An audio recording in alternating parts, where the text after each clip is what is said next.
Hello everyone, welcome back to another Minecraft tutorials video, and I know it's been a while, but you know, life happens and stuff, so anyways, let's get right into the video. So first of all, this is a system I have found really helpful when making commands. It's just a game rule command block output true and false when I want to see it and when I don't want to see it. Divine. So first thing, I'm going to go ahead and demonstrate what it does, and I'm going to get rid of this effect because it's annoying. Okay, so this is my vine. The vine. Let me show you this really quickly. And I have the commands enabled, as you can see. And then now you can see my hair poking out. I am under the ground now. So that's what the vine does, and then the animation goes away. I'm going to show that again back and fix this, but it works fine. So execute at A if block 2 blocks above your head is green concrete. Run tag at E count equals 1. I don't know why I added that. I think it's just so it wouldn't have multiple at the same time, which might break the system. And also, if you have it close to a command block or any structure, it will replace the block because it is a structure block. But it adds TP, so that add a tag TP, and then execute at a if block 2 blocks above your head, green concrete, run /TP at E, tag equals TP, 2 blocks below where you were standing. So that's and then execute unless block 2 blocks above your head, green concrete, run tag at a remove TP. So if you're not standing under a green block, then or a green concrete block, then your tag will be removed. Let's see, I'll explain this in a minute. So execute at A if entity at E radius of 3 name equals the vine, so that would be the item that I picked up here, the vine. So run tag at A count equals 1 add vine. So it adds that tag, and then it's going to kill the entity so it doesn't do it over and over again and be annoying. So that happens after. It's a conditional chain block, by the way. I forgot to mention that. That's what this little arrow thing means. It's conditional. And then whoever has the tag vine, their input permission movement disabled. And this does not work on mobs. If you want to do that, you could just have them TP at the same position like I did in my first custom tools video. So yeah. And then this is the sequence right here. So this is the first sequence of vine 1. So you want to make a structure block pretty much like I did. You could make it way more detailed, and mine was a little bit slow, but that was just so I could demonstrate the animation and show you the animation so it wouldn't be too quick. I could have made it faster, but yeah, this is vine 1, vine 2, and vine 3, vine 4, 5, and 6. And I'm not a builder, so feel free to make something way better than I could. But for the last one, it has to be a full block of air the same size as your other structures to remove it. So I'll show you that right now. So we want to have a 400 tick delay because this is repeating all these active commands. So if you have it on 0 tick delay or less than 400, then it'll just do it over and over again and it'll break the system. So that's why we have delays. And then this is the loading animation between, or the loading 30 ticks between each structure being loaded in. So that's about a second in real time, not Minecraft time, And then it's going to be execute at a tag equals vine, run structure load vine 2, -1. So that's on your x-axis, -2 on the z-axis. for vine 1, and then vine 2 is -1, -2. It's the same for everyone. You just have to change the number. So we're going to do the animation sequence is vine 1, vine 2, vine 3, vine 4, and always conditional, always active, delay ticks of 30, and then 5, 6, and then it goes back down to 5 again. After the 6th vine, you want to go to vine 5, back to vine 5, so that will be a different position because the player is under 2 blocks under the ground when they get teleported. So it's going to be -1 on the x-axis, 2 blocks up on the y-axis, and -2 on the z-axis. And then it's the same for each of these up until vine 7, which is the one that clears it all and turns it to air. And then we remove the tag vine, because if we have it in a repeating always active command, it will break this system, which I learned the hard way. And then it re-enables your input permissions. So execute unless entity at A, tag equals vine, run input permissions set at A, movement enabled. So the player's movement is now enabled. So this is the smoke bomb, which I don't need the camera set up for this one. I can just show you. So this is the smoke bomb. And let me get rid of my screen so you can see the smoke bomb better. I could probably just I'm just going to turn commands off, or command output off, so I don't see that anymore. But yeah, this is basically what it goes. And after I think it's about 20 seconds, the smoke will dissipate. I tried adding tick delay for conditional chain block, but that wasn't working, so I added a score, which if you don't know how to add a scoreboard objective, you do scoreboard objective add and then SB, which is what I named mine, smoke bomb, and then SB display name, and then you push this. I don't know. Okay, yeah. And then you get your scoreboard objective. Just run throughout your world. If you want to do that, you just do / ticking area, add, and then I guess circle radius of 4, name equals commands preload true. So we want to get an armor stand right here, and then we want to get a name tag and name this SB, and then we're going to name the structure SB, and then we're going to make it a 1 by 1 by 1, just a block size. You don't have to have it the full size, 2 blocks of an armor stand. It'll work like this. This is the summon armor stand command. Execute as at A, at S, if entity at E, type equals snowball, radius of 1, unless entity at E, name equals SB, run structure load SB, and then at the player's position. So it'll load that armor stand, and then you want to make the armor stand invisible.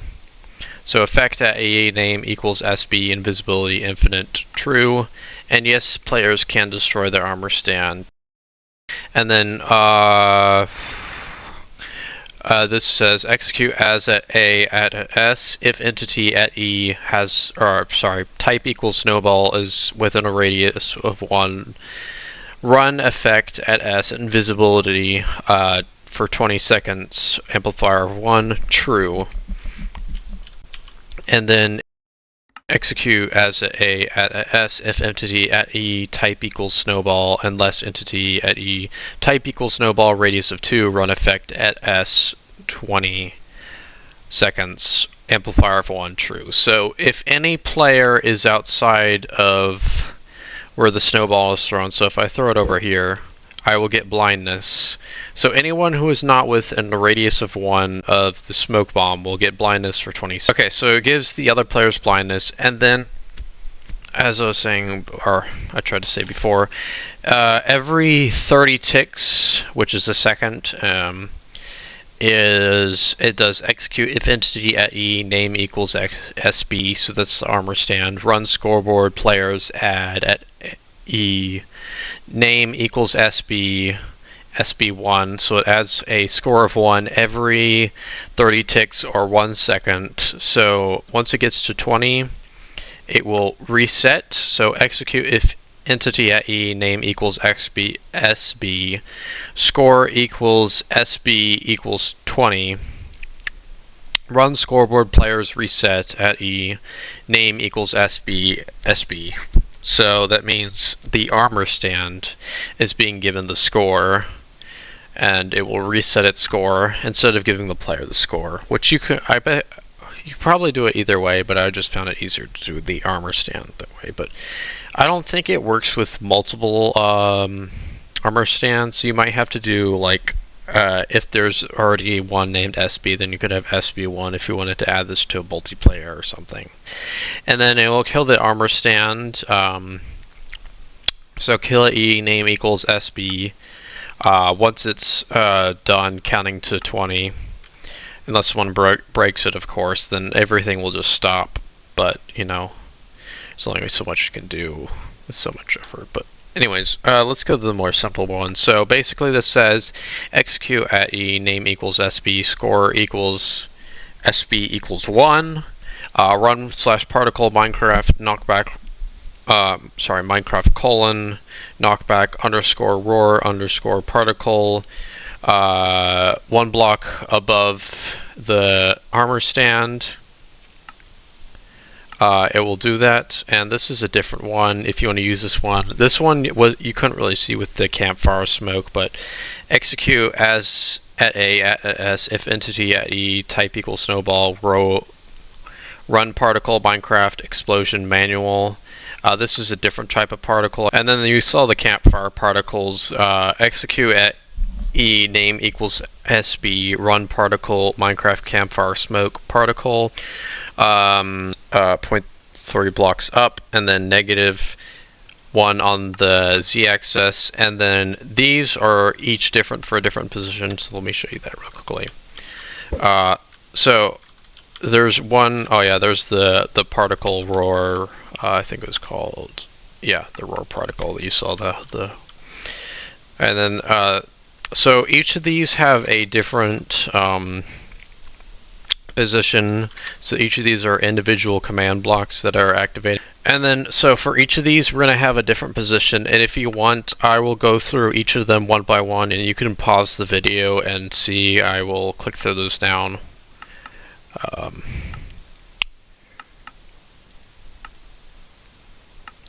And all these chain blocks are conditional, always active, no tick delays.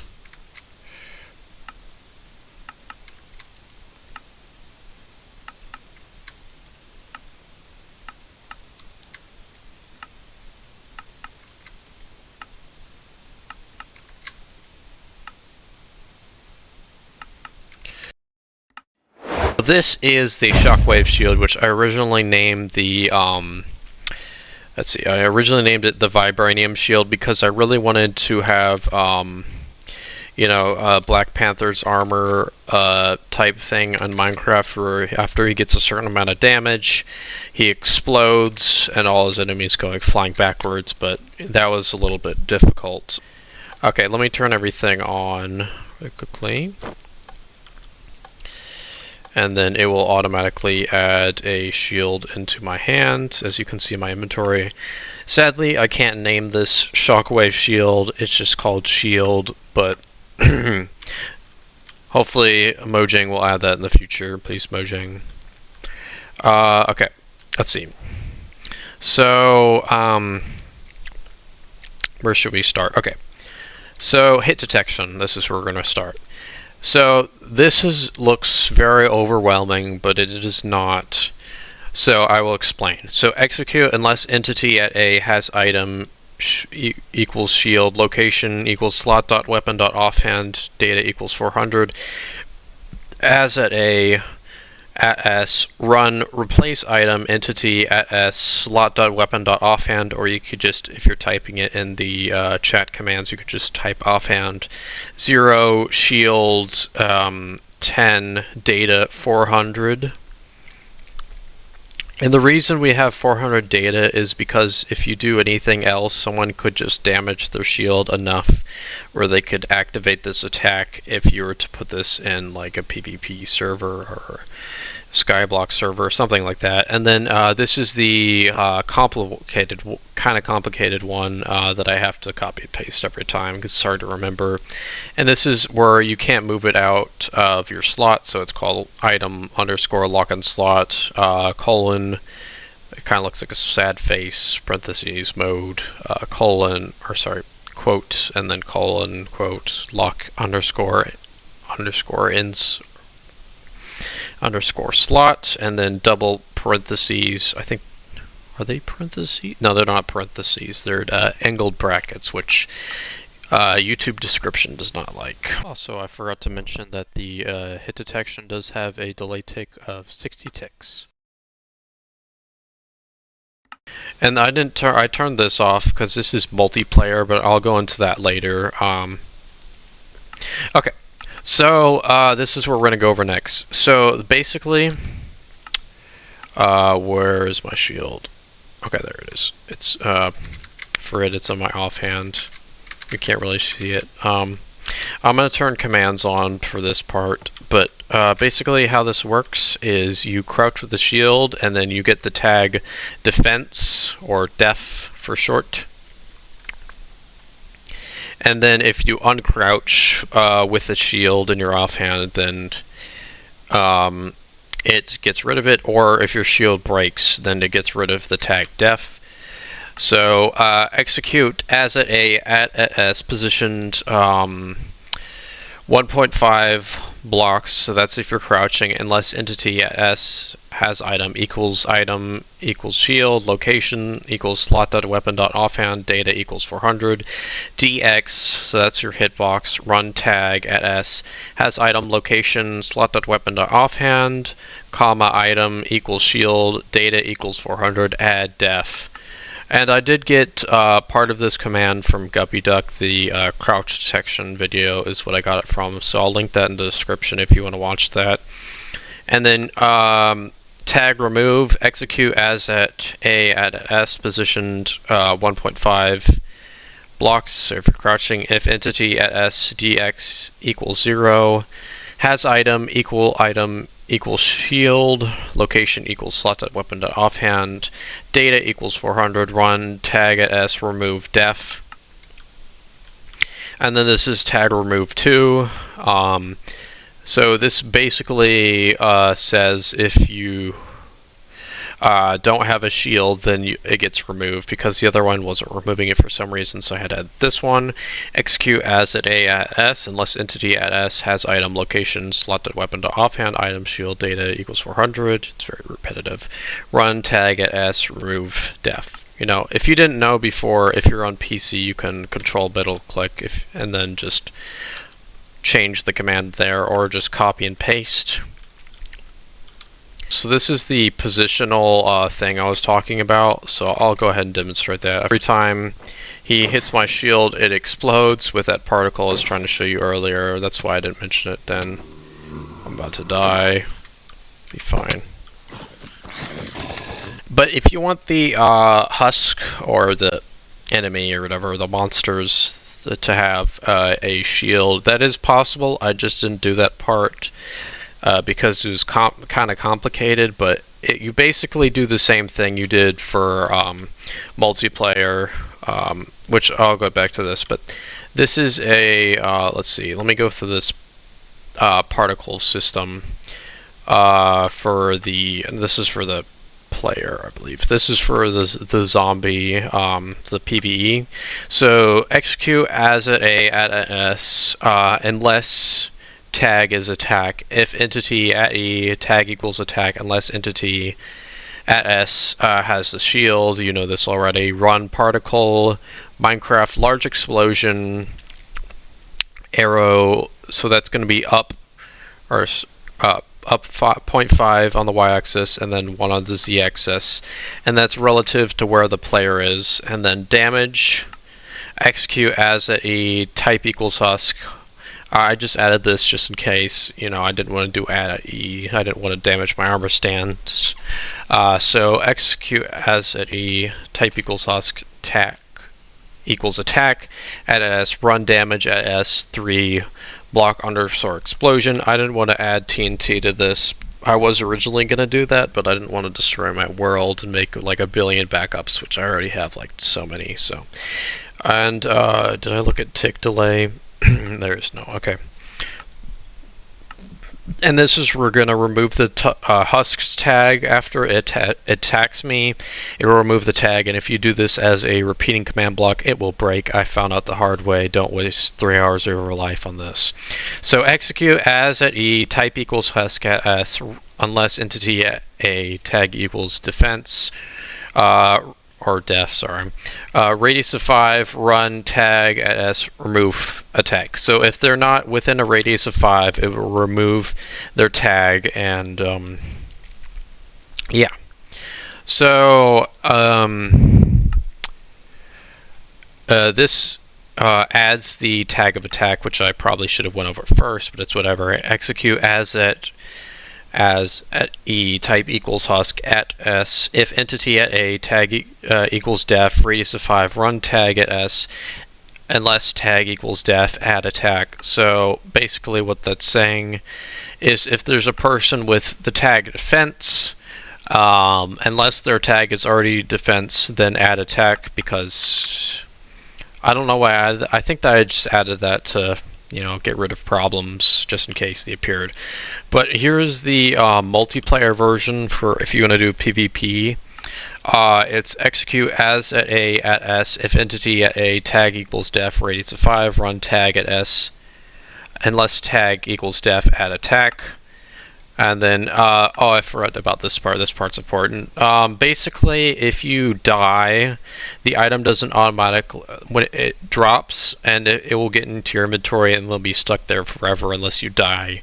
So I just had a kill at E, type equals item, name equals shield. I forgot you can add curse of vanishing, but that gets more complicated. You could add an extra command that gives the player curse of vanishing on their shield if you want, but I just didn't do that. So here's the multiplayer part. It's execute as at A at S, unless tag equals attack, if entity at A, tag equals attack, unless entity at S has item equals shield, location slot top weapon to offhand, data equals 400, run particle Minecraft large explosion, up 0.5 blocks, 1 block to the right is the excess, and then execute as at A, tag equals attack at S, run damage at S, a 3 block explosion, and then tag attack remove. I'm gonna go to that second. Let me click on it. There we go. Execute as at A at S, unless entity at A, tag equals def, radius of 5, run tag at S, remove attack. That's it for that part. There's the KO mechanic. So let me turn this on, and this works for mobs too, by the way. I don't know why I have this. I just had it to make it look more symmetrical. So basically, how this works is it's a hit detection, like I did with the shield. And instead of giving 400 data, we're going to give 56. So you probably got the premise by now. But instead of slot.weapon.offhand, you want to do slot.armor.head 0, and then leather underscore helmet 10. 56 data 56, and then lock and slot, and I forgot to mention the execute unless an entity at A, if they already have a leather helmet, then it does this command. So that's that, and then this is the stun command. So basically how this works, here let me demonstrate. So I get stunned and I can't move for a couple of seconds. That's how that works. Here, how does it feel being stunned? Let's try this out. Huh? How does it feel being stunned, huh? Yeah, you don't like it now, do you, huh? And stun. So stun. Execute unless entity A has item leather cap. You get the gist. Instead, it's, data 56. That's important. Run input permission set it A movement disabled, so it disables their movement, and then I don't know if it disables their attack. And then input permissions set at A, leather helmet, data 56, movement enabled. So basically it's saying if you have a leather helmet, they don't replace it. Oh yeah, this one, oh no, this one, no, I guess it doesn't have a delay tick. And then this command over here is just clears the leather, or kills a leather cap item if it drops on the ground so it doesn't get stuck on someone's inventory. And then this over here is the hit detection. Oh yeah, I forgot the hit detection does have a delay ticks of 90. I forgot to have that. That's very important because so it doesn't, someone never gets stunned. So they're stunned for 3 seconds. So execute at less entity at A type equals husk has item equals leather helmet location. Armor. Slot.armor.head, data equals 56, as at E, type equals husk at S, run replace item at S, slot.armor.head, leather helmet 1056. So you don't have to have lock and slot because the husk can't take their item and throw it out. They can replace it, I guess, for a better item. That's an oversight, but you can add the lock and slot part if you want, or cursive binding enchantment.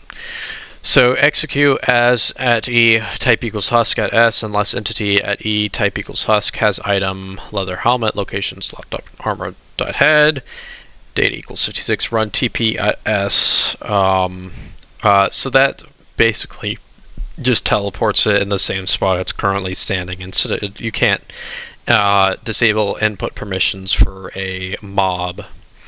Well, that's going to be it for this video. I know it's been a while, but thanks for watching, and I'll try to get a video, within the next month or so. If you want to see how to make a custom jump scare in Minecraft, then go watch my latest video. Okay, and if you have any suggestions, let me know down in the comments, and I'll be sure to read them all. I try to make up for my errors, because I just have an outline of a script, so it's not much to go on. But anyways, goodbye. You merely adopted the darkness. I was born of the darkness, molded by it. When I grew up to become a man and saw the light was nothing but blinding, I didn't know it'd break first, your body or your spirit.